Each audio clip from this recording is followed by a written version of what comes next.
When players talk about depth in a competitive game, the conversation can go off the rails quickly. So what does it mean for a game to be deep? Well, I can tell you a few things that it definitely doesn't mean, as well as a little bit of game theory, and then we can put that together and I'll take a stab at defining what is depth anyway. First, I want to tell you about a wrong idea that's so common that I call it the depth fallacy. And that idea is that in a game, if you can learn more and more and more new things, then it just shows how deep the game is. Well, that sounds good, but it doesn't really make any sense if you think about it. We're talking about competitive multiplayer games here, games that are about strategy and decision making. So if I tell you that you learn more and more things about a particular game like that, it doesn't tell you anything about how that affects the strategy or decision making of those games. I mean, it might help, it might hurt, who knows? Let me give you a couple examples from fighting games. Let's say you have a command to throw the opponent. Okay, great.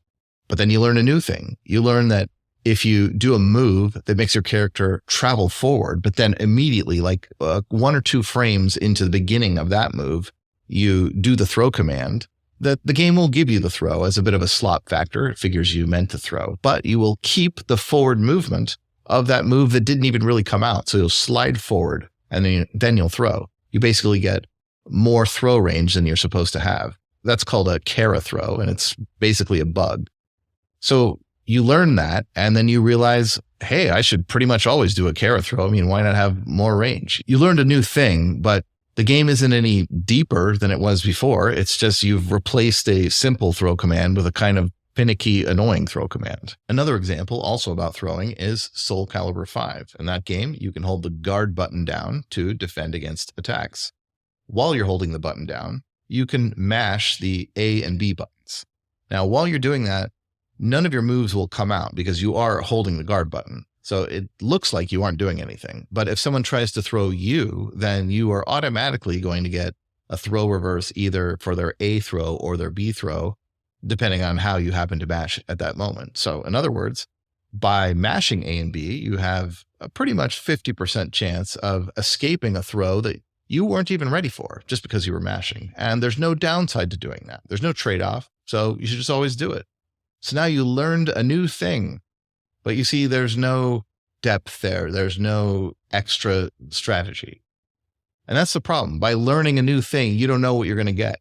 You could get something way worse than those 2 examples. You could learn that actually there's some dominant move that you should pretty much always do, and there's really no depth to a game at all. Moving on, I've heard some people propose that we could talk about how deep a game is by how tall its skill ladder is. And what they mean by that is, suppose there's a player of the game, we'll call them player A, and they're pretty decent at it, but player B comes along and player B can soundly defeat player A. And then player C comes along and they can soundly defeat player B. So in this example, there's 3 tiers of player skill. Now, in this imaginary game, let's suppose that there isn't a 4th tier, that player C is about as good as you can get at the game. So other experts are able to go roughly even with player C, but nobody is able to really crush anyone on that layer. But we can imagine a different game where there is a 4th level, where there is a player D who can beat player C soundly. And there's a level above that and a level above that and a level above that. So if there's that many tiers of players who can really soundly beat anyone below them, then maybe it's a really deep game. That's an interesting idea, but it doesn't really sit well for me. The first thing it makes me think of is the fighting game player Daigo Umehara. There were times in the history of fighting games when Daigo just seemed way above everybody else. So what does that say about the definition of depth in games? If Daigo exists or doesn't exist, that changes, the number of tiers. It changes how high the skill ladder is. I mean, that can't be right. So then is it the other way around? Is it that if Daigo hasn't shown up yet, or someone of his skill level, then we have an incorrect idea about how deep the game is? And then when he does appear and he shows us that there's a tier above what we've seen before, then we can correct our opinion? I feel like this is just an unworkable definition because it depends too much on the size of a player base of a game. If we have game A and game B, and game A has a smaller player pool, then it has a real handicap in trying to have as many rungs of that ladder. But it shouldn't depend on that. Surely a game can be deep regardless of whether it has a lot of players or not. I mean, isn't it an intrinsic quality of the game? There's another problem with that too, and it's the difference between contested skills and uncontested skills. Now, a contested skill is something that you, my opponent, can do something about, whereas an uncontested skill, you can't really do anything about it. So an example in a fighting game would be a contested skill is maybe I'm really good at being just the right range away from you to hit you with the tip of my move, or to hit you with at a certain range where my moves are most effective. So I'm moving back and forth and choosing that range, but you're moving back and forth and choosing your range too. So we're doing a dance together, and you can affect my result there. Really, most of the gameplay in a fighting game is like that. I mean, maybe I have a fireball I can throw to kind of keep you away, and a dragon punch I can use if you jump in. And how often should I be throwing my fireball, and when should I be throwing it? Well, it really depends on what you're doing and what your style is and what kind of pressure you're putting on me. So that, again, is a back and forth dance. My decisions really rest on exactly what you're doing, and you can affect me. But there are other things that are not like that, uncontested skills. So again, in fighting games, the most obvious example would be performing combos. So when you learn to do combos of moves, you usually learn in training mode against a dummy that doesn't move, because you're just practicing kind of a rote series of attacks at a certain timing. And the opponent can't usually do anything about that. There are some games where they have a burst or a combo breaker and they can affect your combo. But I mean, in general, most of the time, your ability to perform a combo is a one-player activity. It's just a test for you, and the opponent can't affect it. So how is that relevant here? Well, let's think back to the skill ladder and how many rungs and how many tiers there are. If a game had, let's say it was a fighting game with very, very difficult combos, well, then that would create more rungs of the ladder, wouldn't it? There's some players who can do the combos and some players who can't. But is that really depth? That's an uncontested skill. And what we were trying to measure here has to do with strategy and decision making. So something isn't adding up. Or a more extreme way of looking at this, if you need some intuition, is let's imagine a silly, stupid example where we create a fighting game, but it has another element to it where you bake cakes. Yeah, I mean like chocolate cakes in real life in an oven. So you get to a point where you land a really solid hit on your opponent, and then we pause the game, and then you go and you bake a cake for like, I don't know, an hour or something. And then a panel of judges taste it, and they decide if you did a good job baking cakes. So this is a very difficult game to play. It's a lot more difficult than most fighting games, because you have to have a whole additional skill set. And some people are going to be really good at that additional skill set, and some people are not. But it doesn't do anything to the strategy of the game. It doesn't make it any deeper. But it sure adds a lot more rungs on that skill ladder, doesn't it? We've separated players more than ever by adding a new uncontested skill. So what that tells us is that the idea of a skill ladder alone just can't tell us if a game is strategically deep. Frank Lance and Alex Jaffe are some very smart game designers who propose something to deal with the problem of trying to define how deep a game is by its player base, by needing to have just the right number of expert players.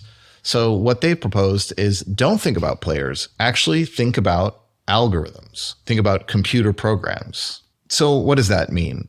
The problem with caring about players is, again, you don't know how many you're going to get for a given game. That depends on the game's marketing budget and how pretty its graphics is and so on. But algorithms, we can just create as many or few of those as we want. We can also precisely control them and precisely define them, but we don't know exactly what's going on in a player's mind. They can't even tell us why they make the moves they make sometimes. So, algorithms. Let's say we have an algorithm, a computer program, to play one of these competitive multiplayer games. I'll think of chess as an example here. Actually, let's start with tic-tac-toe. That's going to be easier. So if the algorithm in tic-tac-toe is just a couple sentences long, really, and it tells you how to play the game as best as you can play it. Well, there's not really anything more to tic-tac-toe. So we have a very simple algorithm, one that doesn't take very much computational power at all. And if I then gave you more computational power and allowed you to write a more complex algorithm, you couldn't really get any value out of it. You couldn't beat my algorithm. Yours and mine would still be on the same tier, and that's what a shallow game looks like. So now let's use chess. Well, we know there's more to chess. What if we have an algorithm that we don't give very much computational power? So it can't just look up the entire tree of every possible move for the rest of the game. So what does it do instead? Well, it's got to rely on some rules of thumb or some heuristics, some things that are generally smart to do, and just hope that that's better than if it didn't do that. A simple one is that you want to have more pieces rather than fewer pieces. And even better than that, if you could have better quality pieces. So for example, maybe you count the knight and bishop as worth about 3 pawns. So this algorithm could at least try to make favorable trades. A program that used this algorithm might do pretty well against a simpler program that didn't even understand the concept of material advantage in chess, of having more and better pieces. But let's say we created a stronger algorithm, one with more computational power and that can be more complex. It could still do the thing that we just talked about, but in addition, it could favor controlling the center of the board. That's maybe difficult to define precisely, but our algorithm can do that. And in doing so, it is probably strong enough to pretty soundly beat the simpler algorithm that doesn't. And we could keep going. There's a couple powerful moves in chess called a fork and a pin. So we could create another even stronger algorithm that did all of the things that the previous ones did, but then this one is constantly looking for forks and pins. So maybe it would beat the simpler ones and so on. Now, this isn't just about chess. It's about any competitive multiplayer game. So in some other game, maybe we find 2, 3, 4, 5, 6 of these levels of heuristic, and then we're kind of done. Or maybe in another game, we have 100 of them and we're done. So that's a real difference, and that's something that we could measure. Now, eventually, if you give an algorithm enough computing power, it can brute force just the perfect play of the whole game. But the question that Frank Lantz and Alex Jaffe are asking here is, along the way, as you get more and more complicated with your algorithms, are there more and more tiers, or do you really just find 3, 4 tiers and then the next one is just kind of the end with perfect play? And they're trying to say that that could be used to define depth in games. Well, can it? It's an interesting idea. I think one thing I struggle with is that even if that was completely correct, it's just a bit hard to work with. If we find out that, depth, what it really is something algorithms that all compete with each other. So let's come back to that and let's think about another topic for a moment. What about the concept of possibility space in game theory? Possibility space is the set of all possible game states that a game could ever be in. So in chess, think of all possible games of chess you could ever play and all the different board positions that could ever arise, and that's its possibility space. Some people like to point out that the game Go has a larger possibility space than chess. So does that mean that Go is deeper than chess? No, it doesn't mean that. I mean, maybe Go is deeper than chess, or maybe it isn't, but you can't come to that conclusion just because you're comparing the possibility spaces. It's actually ridiculous if you just think about it for a second. The possibility space of any game is going to contain a ton of useless game states that are never going to realistically arise in any game. And to really drive home how stupid it would be to put too much emphasis on possibility space, let's think about a real-time game like Overwatch. So Overwatch is a shooter, and while Overwatch 1 had 12 characters in the game, 6 versus 6, Overwatch 2 has 10. Let's take Overwatch 2. So there's 10 characters on a map. Think about all of the states of that game that could ever arise. All the positions of all 10 characters everywhere on the map. If you move them over, move character 1 over a pixel, that's a new game state. Move character 2 over a pixel, that's a game state. I mean, you can do that all day. How about the hit points of each character, the amount of ultimate meter each character has. There's probably more possible game states in a game of Overwatch than there are particles in the universe. Really, that's how many there probably are. So does that mean that Overwatch is just the deepest game in the world because look at this amazing possibility space? No, it doesn't mean that for multiple reasons. Okay, so one reason is a lot of those game states are totally superfluous. They don't matter at all. A second reason is that there's a bunch of those game states that even though they do matter and can realistically arise, they're just trivially different than other game states. Like take a real interesting, important one and then move a character one pixel over. And now we're counting that as different. I mean, come on, that's not really that different, even though technically it is a different game state. But that's not even the worst part of all this. Okay, so let's say that we got rid of all the useless game states and we somehow avoided double counting all the trivially same game states. I don't know how we would do that, but let's say that we did all that. Then that number that we're left with, that's not that helpful either. Because what if I told you, just hypothetically, that it turns out that Overwatch is really all about doing Zarya's gravity ball ult and then you shoot Hanzo's dragon spiraling ult through it to kill the whole team. I'm just making that up. But let's say that that was really a dominant strategy. It was kind of all about that. And that's like the main thing that anyone did. Well, then who cares about all these game states? Like what that would show is it's a really shallow game. If it were true, I'm not saying that's the case in the real Overwatch, but it's easy to imagine the tuning going really badly and for a game to lack depth, even though it has a large possibility space. And that points us to the next topic of viable options. A lot of people like to talk about that as what game depth is really about. What that means is that at any given point in a game, if you have several options you can pick, and we restrict ourselves to the viable ones, the reasonable ones, the ones that are going to have some chance of helping you win or being good. If you have enough of those, then maybe you have a deep game. Okay, so we're not counting all the options where they're just obviously stupid bad moves. Well, this has the problem of, again, double counting, because what if you have two really good solid options and then I will add a third one that's basically the same as one of those. It's like just barely different. So now you have three viable options. They're all viable. They all could help you win. Okay. So we'll get rid of those. We'll prune out the similar ones. We'll say if a game has a lot of viable, distinct options at each step of the way, then is it really deep? Like if one game at each step of the way had two really solid, interesting choices it presents you, and a different game at each step of the way has maybe 5 viable, distinct options rather than just 2. So does that mean that the other one is deeper? Maybe. To me, the takeaway from that whole mess is this. It's actually the reverse. It's that tuning is a key factor here. In mathematics, there's this phrase, necessary and sufficient. And what I'm saying here is that I think tuning is a necessary condition for a deep game, but not a sufficient condition. So you have to have it. But then if you do have it, it doesn't actually mean that the game is deep. You could have a really well-tuned tic-tac-toe or something.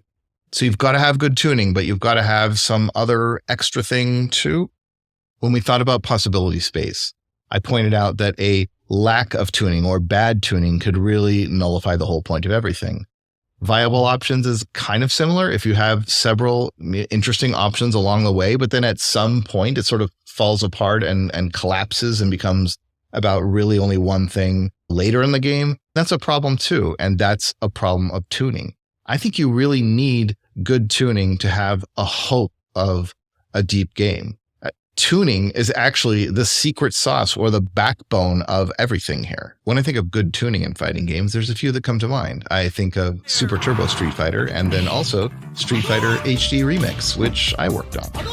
Both of those games are strategically interesting and deep, and I know that from years of tournament play, but neither of them are very complex mechanically. There's other fighting games that offer you many more decisions, maybe even per second. But there's something about the tuning of those games that every little tiny detail of how you move and when you jump and just little nuances here and there make so much difference that there's enough tuning that allows the underlying game system to shine. And I'd like to think that the game Fantasy Strike is in the same category. That's a fighting game that I made, and I spent 5 years making that game. And a lot of that time was spent on tuning, or in other words, making sure that there really are viable options and that there is a big enough possibility space, not the biggest possible, but a big enough possibility space to support good strategy, good back and forth play. So it's the tuning of all of those games that allows their underlying system, which also has to be good, to shine. And I really hope the same turns out to be true for the card game Yomi 2 that I'm working on. Yomi 2 is a card game that's based on fighting games. And in a way, you could say I'm standing on the shoulders of giants here, in that the dynamics that make Yomi 2 work are really taken from fighting games. There's things that I know are good strategy and that add depth that are in fighting games, and they're in Yomi 2 also. For example, in fighting games and in this card game, you can knock someone down, and then as they get up, their options are really limited and they get desperate and they do a kind of predictable dragon punch right as they get up. That's going to happen all the time, and you know that, so you block and you are safe from that dragon punch and you can punish them. Again, the exact same dynamics happen in this card game as happen in fighting games, and all the many other little interesting situations in fighting games that I've ported over to Yomi 2 help it have its depth, or at least I hope, with a lot of tuning. And we've been working on tuning this game for years now, so I think that's in good shape too. You can go check out Yomi 2 on Steam and Epic Game Store. And there's also a really full single-player mode where you try to become the best Yomi 2 player in the city. And you get to fight all sorts of different opponents at different locations, and each one has its own little tournament, and all these friends and rivals you meet along the way talk to each other and to you on the in-game fake social media. So try it out. We have a lot of tools and conceptual ideas here, so let's try to put it together into what is depth really about in games. And I think the key is actually rules of thumb, which means that I'm saying something a bit similar to what Frank Lant and Alex Chaffee were saying when they were talking about algorithms. So again, about rules of thumb, let's think about that in a little more detail. Suppose a game has a rule of thumb like tic-tac-toe, where it's a simple and powerful algorithm. It's a simple and powerful set of instructions on how to play well. And in tic-tac-toe, it's a little too powerful. That's an example where it's the only algorithm or the only rule of thumb that you need. So if a game has only one or a few rules of thumb that are kind of too true and too powerful, then what that does is let everybody play on about the same skill level easily. But let's consider the opposite type of game, a game that has no rules of thumb. This would be a very bizarre and counterintuitive type of game.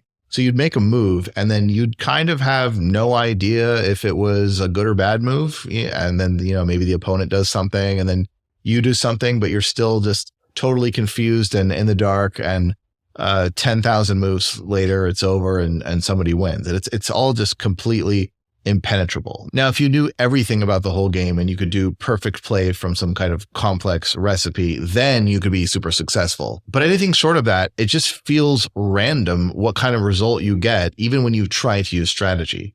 I don't think we would call that a deep game. I think a total lack of any rules of thumb that work in a game would not be something people call deep. So the thing that we're after is something in the middle. It's something where there are rules of thumb, but they're not too powerful, but they're not too sparse either. So ideally, we want lots of rules of thumb. Something like, well, you generally want to do this one thing, but there are exceptions. There's a bunch of times when actually you don't. Then there's a different thing that you also want to do. And there's a third and fourth thing. And each of these is usually good most of the time, but there's a lot of exceptions because sometimes the fourth thing conflicts with the first thing, or sometimes there's these edge cases. And so as you get better and better and better, you have a more and more sophisticated set of these rules of thumb. And very importantly, you realize when not to follow them. And that's when people in the audience think they see some incredible, brilliant thing. When somebody does something that is usually very, very stupid, but in this particular situation in the game, it's just an incredible, brilliant move, the only correct thing to do. And everyone is stunned. So you get that by having lots of kind of powerful rules of thumb with exceptions. And I think that's what deep games are really all about. That, and also tuning. With a lack of tuning, you ruin everything just automatically. So the ingredients of a deep game are a large number of rules of thumb that aren't too powerful, but aren't too weak, and that have a lot of exceptions, and excellent tuning that allows that interesting strategy to not be ruined. So that's my best take at what a deep game really means. You can give your thoughts in the comments below.